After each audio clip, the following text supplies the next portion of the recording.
মৃত্যুদণ্ডাদেশ চূড়ান্তভাবে নিষ্পত্তি হওয়ার আগে আসামিকে কন্ডেম সেলে রাখা যাবে না বলে রায় ঘোষণা দিয়েছে হাইকোর্ট। সাধারণ সেলে রাখার আদেশ দেওয়া হয়।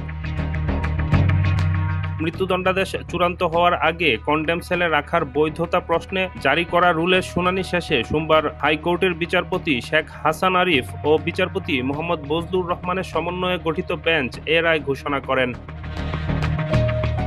মৃত্যুদণ্ডাদেশপ্রাপ্ত ৩ কারাবন্দির রিটের শুনানি নিয়ে ২০২২ সালের ৫ এপ্রিল মৃত্যুদণ্ডাদেশ চূড়ান্ত হওয়ার আগে কন্ডেম সেলে রাখা কেন বেআইনি ঘোষণা করা হবে না তা জানতে চেয়ে রুল জারি করে হাইকোর্ট।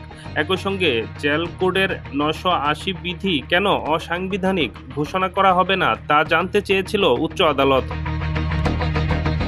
এর আগে গত বছরের ১২ ডিসেম্বর ওই রুলের উপর চূড়ান্ত শুনানি হয়। এরপর রায় ঘোষণার জন্য অপেক্ষমান রাখা হয়। এরই ধারাবাহিকতায় আজ রায় ঘোষণা করা হলো।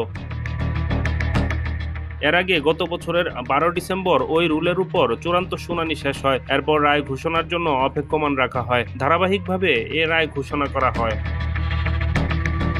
রুলের শুনানিতে আদালত এ বিষয়ে জ্যেষ্ঠ আইনজীবী প্রবীর নিয়োগী ও এস.এম. শাহজাহানের মত নেন।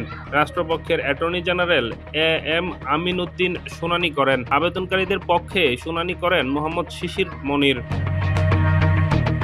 আইনজীবী মোহাম্মদ শিশির মনির বলেন, বিচারিক আদালত মৃত্যুদণ্ডাদেশ ঘোষণার পর তাৎক্ষণিক সাজা কার্যকর করার আইনগত কোনো বিধান নেই। মৃত্যুদণ্ডাদেশ কার্যকর করতে কয়েকটি আবশ্যকীয় আইনগত ধাপ অতিক্রম করতে হয়। প্রথমত, ফৌজদারি কার্যবিধির ৩৭৪ ধারা মতে মৃত্যুদণ্ড কার্যকর করতে হাইকোর্ট বিভাগের অনুমতি নিতে হবে। একই সঙ্গে ফৌজদারি কার্যবিধির ৪১০ ধারা অনুযায়ী হাইকোর্ট বিভাগে আপিল দায়ের বিধান রয়েছে।